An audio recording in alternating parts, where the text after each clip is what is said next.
I just want to say three things, well, as quickly as I can say it for those of you who know me. First of all, think about what happened today. The government is shut down. Democrats and Republicans can't agree on the day of the week, and yet here in Maryland, we had Democrats and Republican elected officials and others, candidates who want to be elected officials, come together in agreement. There is sheer agreement that manufacturing is vitally important to our future. It's about next generation Maryland, not next generation manufacturing. And I just think that's a wonderful thing. And I want to thank all the elected officials, all the candidates who came here today, shared smart ideas with us so that we can say here in Maryland, Manufacturing Day was about our future. It was about our future. So first of all, join me in thanking all of them. Secondly, this is not a one-shot deal. We're ready to advance the cause for Maryland manufacturing. It's serious business. It's very serious business. And RMI doesn't do it alone. RMI is doing it through a strong coalition and partnership with other people. We have a partnership with the Maryland State Chamber and advancing the Competitors Coalition. We have a new partnership with the new Maryland MEP to help your companies get better services to be more productive. We have a partnership coming out with the Maryland Energy Administration where we've been awarded $3 million to go out and deal with, and Heather, you talked about environment, to deal with energy efficiency inside manufacturing. So we're out there working on that. We do have partnerships with the Maryland World Class Consortium, who's doing a lean conference, with Jeff Fuchs, who's the chairman of the Manufacturing Commission. We have partnerships with the World Trade Center Institute to promote exporting and to showcase excellent companies that are doing a good job of exporting. We have a partnership with a group that many of you may not recognize as a manufacturing group. It's something called Startup Maryland. We've got Mike Binko here. If you saw on the news that bus that went around the state getting good ideas, well, a couple of those stops were specific to manufacturing, Paul Reed Smith, and that was a great partnership to solicit more interest. Howard County government will soon be announcing a partnership with RMI to open up a new center where we're advancing trending technologies in manufacturing. Ken Allman's put up, quite bluntly, $500,000 towards advancing manufacturing, and we're going to be focusing on additive manufacturing. Susan Gans mentioned that several times.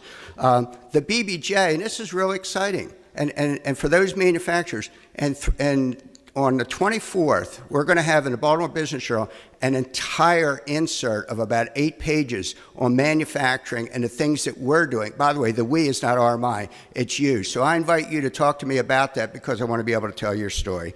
So and then most recently, we just became members of a new organization that my board chairman is running. It's called the National Alliance for Jobs and Innovation. And it's a great organization. It's a great vision there, and it's free to join. So I would encourage you to go. You have some materials on your table. So my point simply is that there's a lot of people organizing, and today we just created a partnership. We created a partnership with the candidates for governor for Maryland. And by the way, the ideas that are shared here today, and we'll get back to you to refine them, we're going to give those to everyone that files for state office, senators, delegates, so that they understand that our candidates for governor take manufacturing seriously. So when we get back to what we have agreement on, it's not only that we have agreement, we've made it a key campaign issue in the 2014 gubernatorial election, and it will be a campaign issue, hopefully, at the Senate levels and at the delegates levels. I think that's pretty significant, and that's part of advancing the cause.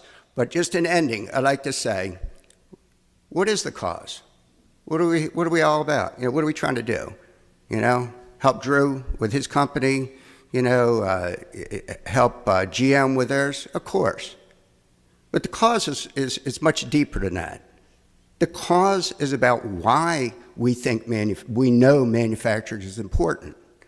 The cause is about lifting up people through good-paying jobs that allow them to have a middle-class role where their livelihood is good.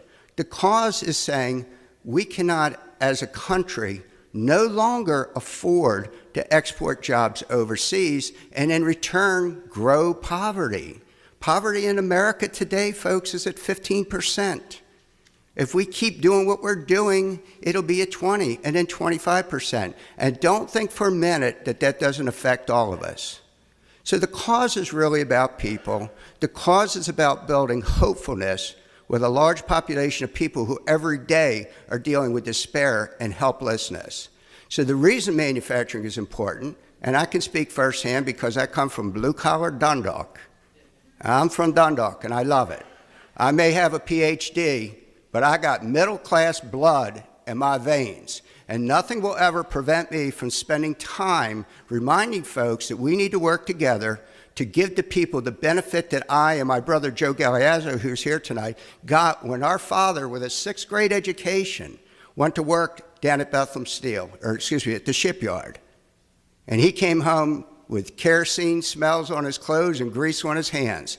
But today, the result of that was that my brother and I are out here contributing. And I always like to talk about that, not as a bragging, but I want to see that we make sure that that kind of opportunity to help a couple of guys from Gray Manor and Dundalk succeed in life, that should be occurring in West Baltimore. That should be occurring in East Baltimore. It should be occurring all around the state. And so candidates, I want you to know, this ain't about taxes and regulation. This is about, are we decent enough as a society or as a citizenry to recognize that we cannot move forward on the current trajectory without harming a lot of people? And are we going to be smart enough to figure out what, quite bluntly, nobody's figured out yet, how to make it right? I am absolutely confident that we can collectively, we're smart enough in Maryland to create that new agenda and to create those suggestions that are going to bring us to where we need to be so more people will enjoy the kind of middle-class lifestyle that I recall when I was a kid. So with that in mind, let's go meet the candidates. Let's go tell them how much we appreciated what they did. And thank you very much for joining us. I see Delegate John Card's here also. He'll be back there to talk to you. Thank you all very much. Thank you.